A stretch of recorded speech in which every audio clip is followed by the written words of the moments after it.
Halo sahabat sehat Pantirapi, salam sehat. Jumpa lagi dengan saya Jody Visnu dalam program podcast Pantirapi, persembahan dari Rumah Sakit Pantirapi, Yogyakarta.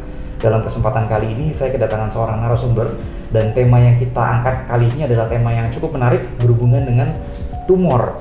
Apa itu tumor, apa itu kanker, kalau keganasan bagaimana dan bagaimana cara diagnosisnya, langsung saja kita sambut Dr. Emilia. Apa kabar dokter? Ya, baik. Sehat? Sehat. Oke, selamat datang di podcast Pantirapi. Iya. Dr. Emilia ini adalah dokter spesialis patologi anatomi di Rumah Sakit Pantirapi. Sudah bergabung berapa lama dok dengan Pantirapi? Kita sudah bergabung selama 3 tahun. Kebetulan 3 tahun ya? Oke. Dan Dr. Emilia ini nanti kita akan membahas dok tentang kalau kita bilang biopsi ya.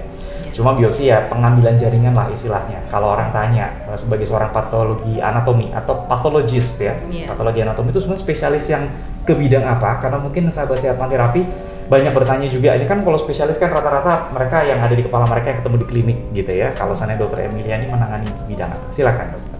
Oke, terima kasih ya. Jadi kalau untuk patologi itu ilmunya sebenarnya ada beberapa cabang. Ya. Nah, ada patologi klinik yang kita sering kenal kalau di lab, ambil darah, seperti itu. Ada juga cabang patologi anatomi.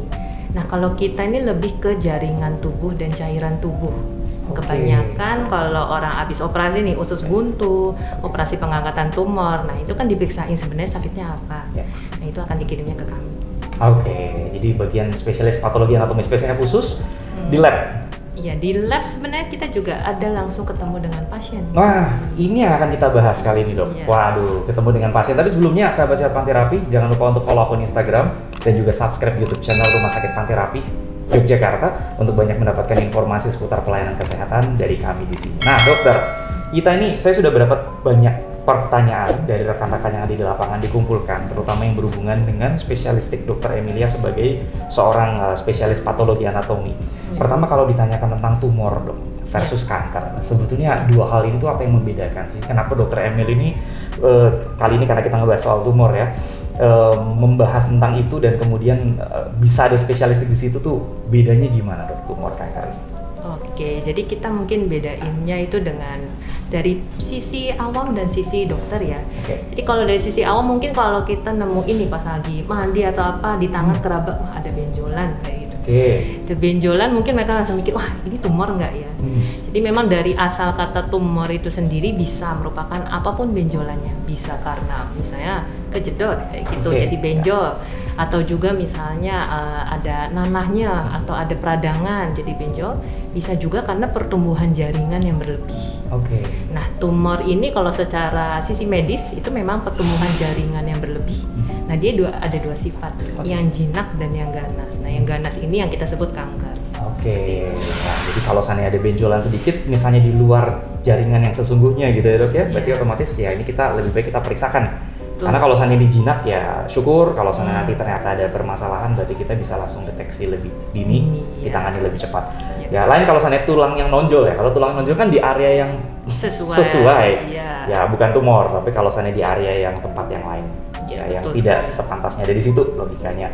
Dokter Emilia, ini ada pertanyaan. Pengalaman dari Dokter Emilia menghadapi pasien yang akan dibiopsi ini sebenarnya biopsi itu apa sih dok? Dan kemudian kenapa harus dibiopsi? Silakan dok. Oke, jadi pertama biopsi itu apa? Itu kita coba mengambil sedikit jaringan dari benjolan itu. Oke, ada 3 macam sebenarnya. Jadi biopsi jarum halus yang saya lakukan, ada juga biopsi yang core, jadi pakai jarum yang lebih besar, tapi itu biasanya memang harus di kamar operasi. Dan ada juga biopsi eksisi itu yang dilakukan dokter bedah di kamar operasi juga. Nah, kalau biopsi yang saya lakukan ini memang pakai jarum, jadi dia itu tidak usah rawat inap, tidak ada bekas luka yang terlalu kentara, dan juga tidak ada jahitan. Iya, pakai jarum. Kalau dinyatakan biopsi aspirasi jarum halus gitu ya, atau dalam bahasa Inggris FNAB diambil itu tuh prosedurnya dan sebagainya tuh gimana dok? Apakah tadi dokter bilang kan jaringannya kecil, sakit atau enggak? Dan diambilnya tuh di sebelah mananya sih sebetulnya? Jadi memang pengalaman saya rata-rata nih kalau pasien yang sudah ke poli saya untuk diaspirasi jarum halus atau biopsi jarum halus ini ya biasanya mukanya udah tegang-tegang ya, pucat semua ya. Kayak gitu ya, karena udah tahu wah ini ketemu dokter dia pasti disuntik mau nggak mau. Oke. Tapi sebenarnya kita nggak usah khawatir. Jadi memang kita pasti akan secara khusus mengarahkannya ke benjolan tersebut. Oke, jadi memang yang kita akan diagnosis kan benjolannya isinya apa sih? Yang nanti akan kita lihat di bawah mikroskop. Nah sebelum itu kita sedot dulu tuh isinya. Sama aja prosedurnya seperti kalau orang yang sudah pernah coba ambil darah, cek darah. Sama pakai jarum yang kecil, malah lebih kecil daripada kalau kita ngambil darah. Terus juga nggak panjang. Nah sebelum itu malah kita biasanya semprotkan obat yang ini apa untuk penghilang nyeri kayak seperti itu. Jadi sebenarnya tidak terlalu sakit. Kalaupun memang ada nyeri, setelah tindakannya itu selesai akan berangsur-angsur hilang sendiri. Dan biasanya kita lakukan sampai saya juga pernah sampai ke anak-anak atau balita pun kita lakukan seperti itu. Iya. Jadi itu kan tujuannya kalau tadi dokter bilang ya berarti sebelum, kalau tadi yang bedah kan prosedurnya di kamar operasi ya, kan besar. Jadi diambil jaringan, kemudian dari dokter bedah kan dikirimkan ke bagian patologi anatomi. Kalau yang dokter tadi sempat katakan di poli nih katakanlah. Jadi sebenarnya pasien itu bisa datang langsung ke poli, misalnya untuk tanya ada benjolan dan sebagainya, gitu ya? Ya, jadi bisa aja. Jadi kalau misalnya bapak ibu di luar itu pas ngerasa ini ada benjolan nih, khawatir. Tapi kan mereka juga biasanya, aduh kalau ke dokter bedah aku pasti disuruh diambil nih di bedah. Jadi kan takut. Itu bisa saja ke kami, kita periksakan dulu, kita pastikan oh jangan-jangan ini ternyata isinya nanah, abses atau udun kalau istilahnya, atau ternyata memang tumor. Nah, baru kalau misalnya nanah perlu obat-obatan kami arahkan misalnya ke dokter umum, atau kalau memang tumor kami arahkan ke dokter bedah seperti itu. Jadi ini deteksi lebih awal, lebih cepat, lebih baik ya dok ya? Lebih cepat, lebih baik. Terus juga enaknya nggak ada persiapan khusus, nggak usah puasa dulu. Persiapannya gimana dok kalau gitu? Kalau ditanyain puasa, kan nggak ada puasa, nggak ada yang apa, terus kemudian sebaiknya gimana? Ya cukup datang ke poli kami, nanti kita periksa dulu benjolannya, ukurannya. Jelas kami juga akan mempertimbangkan ya, jadi lokasinya itu aman nggak? Misalnya kalau dia dekat dengan pembuluh darah besar atau berdenyut, biasanya ya memang kita tidak lakukan.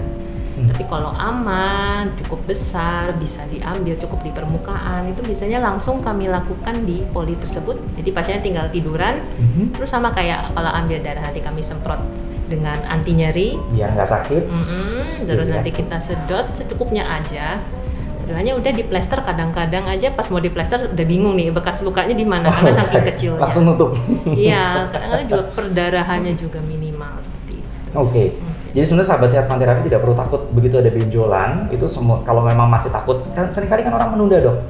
Iya. Pengalamannya dokter gimana dok? Kalau orang tuh ternyata misalnya ya kita tidak mengharapkan, tapi ada kejadian yang mereka datang, tapi kemudian itu dengan hasilnya ternyata ini sudah stadium yang lanjut. Itu pengalaman mereka menunda tuh gimana kalau dari dokter? Kan biasanya kan sambil ngobrol tuh kalau pas ngambil tuh. Jadi nomor satu yang paling sering saya rasakan atau sering dengar dari pasien tuh satu, mereka bilangnya udah kerasa sih dok dari setengah tahun yang lalu atau setahun yang lalu, tapi nggak sakit. Jadi kita ya udahlah paling apa sih ini otot atau saraf lah gitu. Padahal sebenarnya untuk tumor itu justru khasnya nggak nyeri. Kalau ada proses radang ya sebenarnya masih bisa dengan obat-obatan itu malah nyeri, terus kitanya panas dingin seperti itu. Tapi kalau ada benjolan yang setiap misalnya tambah setelah 1 bulan, 2 bulan tambah besar tapi kok nggak nyeri, nah itu justru kita harus waspada nih. Jadi jangan ditunda, karena kalau sudah itu kebanyakan apalagi sudah benjolnya besar, terus kulitnya sudah mulai lecet-lecet luka. Nah itu biasanya udah tanda-tanda kemungkinan besar ke tumor, dan juga stadiumnya sudah lanjut. Takutnya ke arah keganasan ya nantinya yang ditakutkan ya dok ya. Jadi semakin cepat dideteksi akan semakin baik tentunya. Jadi karena kalau misalnya orang berpikir sudah ke arah bedah duluan kan kadang seorang sudah takut duluan. Semakin takut kadang semakin menunda.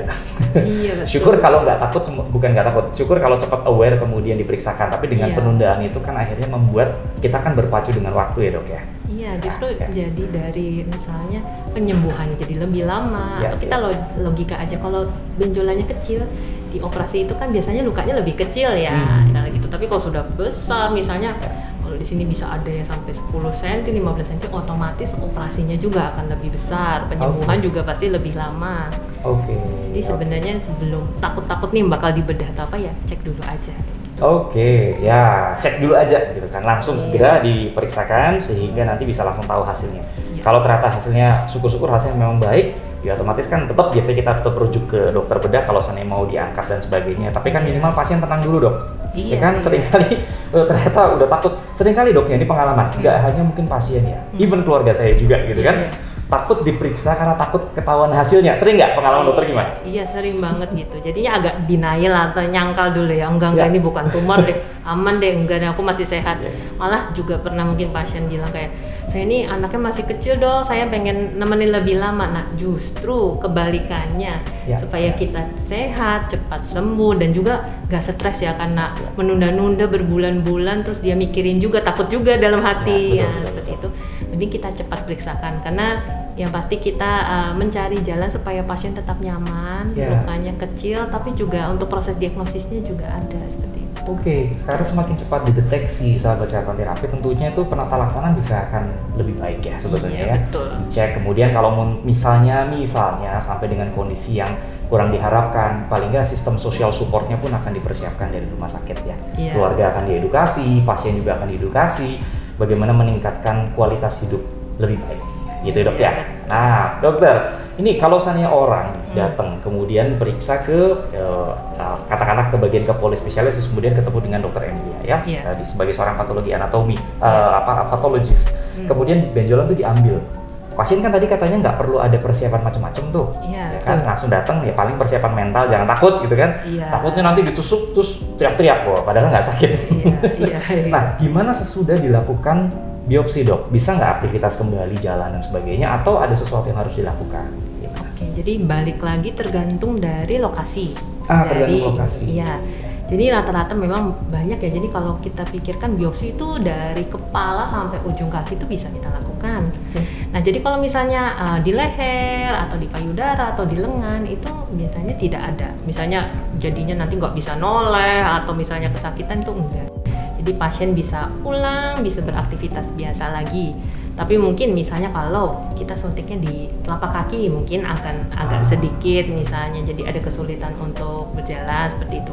Tapi itu juga biasanya tidak lama, karena kan kita pakai jarumnya yang kecil ya. Dan itu juga mungkin untuk kayak perdarahan kayak gitu tidak ada. Bahkan misalnya kalau nanti pulang mandi itu kena air, kena sabun gitu, bekas suntikannya juga gak apa-apa, nggak usah ditutup-tutupin atau apa, di plester terus sampai 3 hari gitu. Oke. Jadi tetap bisa aktivitas lagi sebetulnya ya, secara normal ya, nggak ada masalah dan nggak harus nginep juga di rumah sakit. Nggak usah, makanya kadang juga pasien datang terus, ini langsung nih dok diambil, iya langsung diambil, dan itu nggak nyampe setengah jam, itu juga nggak nyampe 10-15 menit kita ngobrol-ngobrol dulu, saya periksa, diambil tuh di bawah 5 menit, selesai sudah pulang seperti itu. Oke. Nah hasilnya gimana dok biasanya? Berapa lama itu hasilnya biasanya bisa didapatkan? Oke, itu juga tergantung ya. Jadi kalau kita dapat hasilnya cukup banyak, itu biasanya ada hasil sedotannya itu saya bukukan, kita proses, dia bisa hasilnya seperti kalau pasiennya itu operasi. Dibekukan dulu? Iya, jadi ada tekniknya itu jadi sama setara dengan kalau pasiennya itu dioperasi di kamar operasi. Tapi itu memang menambah waktu dari hasilnya, karena ada proses tambahan ya, itu biasanya 2-3 hari. Tapi misalnya kalau memang hanya dapat apusan saja, itu sebenarnya dalam sehari sampai 2 hari sudah jadi hasilnya. Jadi pasiennya nggak usah lama-lama, dan juga dia bisa langsung kontrol lagi nih ke dokter bedah atau dokter klinisi lain yang mengirimkan. Betul. Jadi istilahnya setelah dapat hasilnya langsung bisa dilihat tata laksana selanjutnya apa gitu kan. Jadi sudah dipersiapkan ya, semakin cepat semakin baik lah harapannya gitu ya. Dok, ini ada pesan dok, ada pertanyaan. Ada pendapat bahwa biopsi bisa membuat kanker menyebar, apa betul? Nah silahkan dokter. Jadi nomor 1 memang ya ini ya, kita balik lagi, kanker itu tumor yang ganas. Jadi sebenarnya tanpa perlakuan apapun juga, meskipun kita nggak sentuh-sentuh, nggak saya biopsi, kalau memang sifatnya ganas, dia cepat atau lambat akan menyebar sendiri, kayak gitu. Dan juga misalnya kalau di stadium awal nih, terus saya lakukan biopsi, itu sangat kecil kemungkinan untuk penyebarannya. Penyebaran tuh lebih karena sifatnya yang ganas itu. Justru dengan kita biopsi cepat ketahuan, oh ini ganas, kita cepat harus ambil nih. Malah itu akan menghindari penyebaran dari tumor tersebut. Seperti itu. Dan juga memang yang satu nih sebenarnya orang Indonesia juga suka menundanya adalah kalau sudah diambil tahu ganas terus malah ke alternatif dulu nih.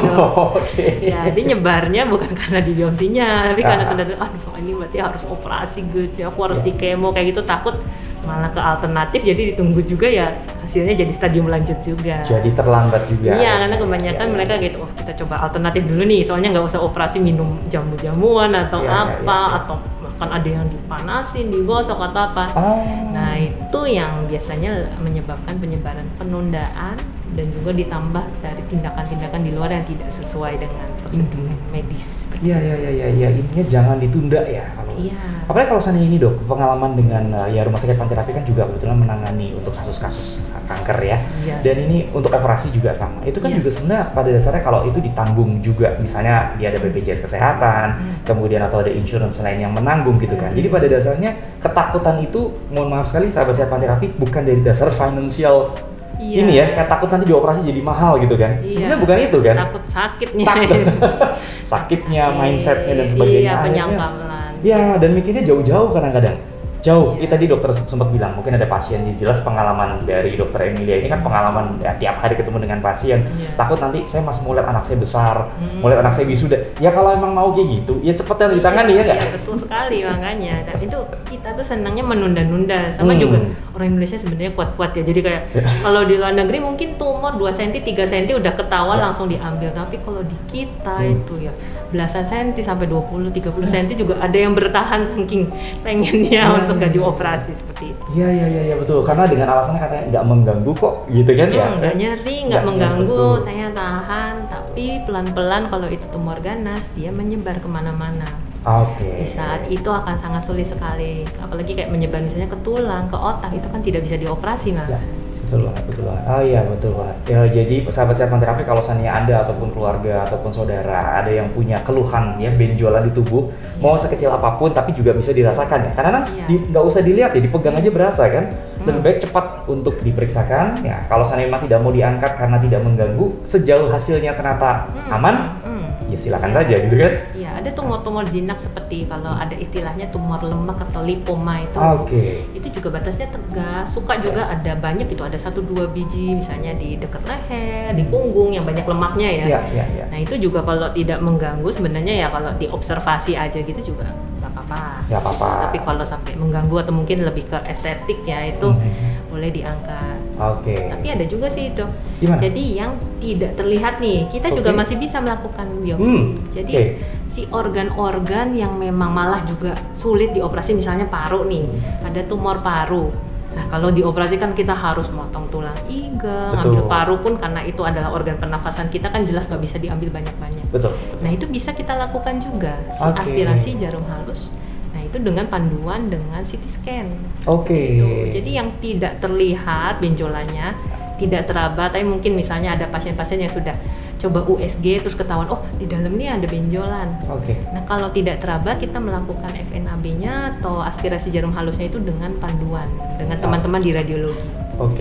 Ya, jadi tim akan mengerjakan bersama-sama ya dok ya. Jadi itu akan memastikan kita akurat masuk ke benjolan yang tidak teraba itu dan juga bisa mengambil sampel yang cukup seperti itu. Diambil ketahuan hasilnya nih. Waduh, langsung dicek. Nah, Dokter Emilia, take home message nih. Pesan dari Dokter Emilia buat sahabat sehat Panterapi yang punya benjolan di tubuh dan sampai saat ini masih takut periksa. Silakan dok. Jadi sih pesan saya memang sebenarnya apapun benjolan itu jangan ditunda untuk diperiksakan ya dok. Apapun tuh hasilnya jangan takut dulu. Kita sama-sama kita cek, kita pastikan kalau memang berbahaya sedini mungkin itu diambil akan lebih cepat penyembuhannya. Jadi jangan takut kalau mikir kanker itu seperti vonis mati, itu enggak. Jadi ya stadium awal seperti kalau di luar negeri itu ya stadium 1, stadium 2 itu survival rate-nya itu sangat tinggi. Dan kita juga obat-obatan sudah sangat ini ya berkembang ya. Jadi nggak semuanya itu di kemo. Kayak sekarang kalau kanker paru itu pakai pil, udah nggak usah pakai kemo, itu ada dan ditanggung BPJS juga. Jadi jangan takut. Jadi kita periksakan, kita sadari atau mungkin juga terkadang nih kalau pengalaman saya dari benjolan yang di kelenjar gondok ya atau tiroid. Seringnya itu disadari oleh orang lain. Jadi kalau ngelihat temennya kayak, kok kamu ada benjolan ya? Nah itu seperti itu. Nah jadi kalau sudah terdeteksi ada benjolan dimanapun juga, jangan takut. Nggak juga misalnya gini, kalau kita melakukan tindakan apapun itu dari aspirasi jarum halus sama bedah itu pasti dengan persetujuan pasien. Jadi datang periksakan dulu saja. Kalau memang sudah saya jelaskan prosedurnya, sudah yakin, oke mau diambil, itu itu tanda tangan persetujuan tindakan dulu baru kita ambil. Jadi jangan takut sekali. Ya, oke. Jadi datang aja ngobrol aja sama dokternya juga nggak masalah kan? Iya, ngobrol dulu. Kalau misalnya masih ragu juga dokternya nggak, wah langsung diseret, betul. Nggak usah khawatir, dan kami pastikan kami semua yang melakukan tindakan itu pasti berusaha agar pasien nyaman, tidak kesakitan. Itu pasti juga ada tujuan kami ya, supaya pasien nyaman tapi tetap untuk penyakitnya bisa terdiagnosis dengan baik. Oke, segera datang ke Rumah Sakit Panterapi, langsung kemudian cek dan bisa cari juga, istilahnya bisa bawa catatan dari YouTube ini, kemudian tunjukin nih, saya kalau mau ngambil benjolan nih ke dokter yang mana nih gitu kan, supaya lebih cepat sehingga nanti bisa penata laksananya juga makin baik. Dan juga sahabat sehat Panterapi, jangan lupa bisa dengan aplikasi Panterapiku untuk membuat perjanjian dengan para dokter di Rumah Sakit Panterapi. Dan percayalah, kami selalu berusaha untuk memberikan yang terbaik. Jangan takut, tidak untuk menakut-nakuti juga, tetapi kami tentu ingin sekali supaya kualitas hidup sahabat sehat Panterapi juga akan baik nantinya. Dr. Emil, terima kasih banyak. Iya, sama-sama dok. Oke, sudah banyak bicara hari ini. Semoga next time kita bisa ketemu lagi untuk pembicaraan yang menarik berikutnya seputar tentang jaringan ya, patologi anatomi, sesuatu yang cukup menarik. Belakang layar tapi menentukan juga nih. Iya, masih banyak nih masyarakat kita yang nggak kenal nih dokter PA atau patologi anatomi itu dokter macam apa nih, kerjanya di mana gitu. Betul. Ya, karena itu menunggu hasilnya itu juga ada ser gitu ya untuk dari semua ya. Semua dokter juga kalau di PA ya pasti deg-degan. Oh iya, betul. Kalau udah harus ketemu dokter Emil ini takutnya udah takut, tapi ternyata yang penting begitu kita bisa komunikasikan, setelah itu nanti juga bisa dibicarakan sehingga tidak perlu harus langsung dilakukan sekarang kalau memang belum siap ya. Iya, bisa juga konsultasi dulu aja. Bisa konsul dulu aja. Nyaman, efek sampingnya apa? Karena tentunya podcast yang hanya sejenak ini kan ya hanya kulitnya saja sebetulnya, tapi secara detail tumornya di daerah mana kan akan lebih ini ya dok ya, kontekstual ya. Nanti untuk tindakannya seperti apa, terus berapa lama, hasilnya jadi berapa lama itu tetap memang individual ya. Nanti kita akan assess, tapi yang pastinya kita pasti pilihkan yang terbaik untuk pasien. Oke, terima kasih Dr. Emil. Terima kasih sahabat sehat Panterapi yang telah mengikuti podcast kami dari awal hingga akhir tentang biopsi tumor. Jangan lupa sekali lagi untuk follow akun Instagram, subscribe YouTube channel, dan juga untuk komen, like, dan juga nanti nyalakan notifikasinya sehingga bisa banyak mendapatkan informasi seputar pelayanan kesehatan di Rumah Sakit Panterapi. Saya Jody Wisnu undur diri bersama dengan Dr. Emil. Sampai jumpa lagi pada podcast tayangan selanjutnya dari Rumah Sakit Panterapi sebagai sahabat untuk hidup sehat. Sampai jumpa.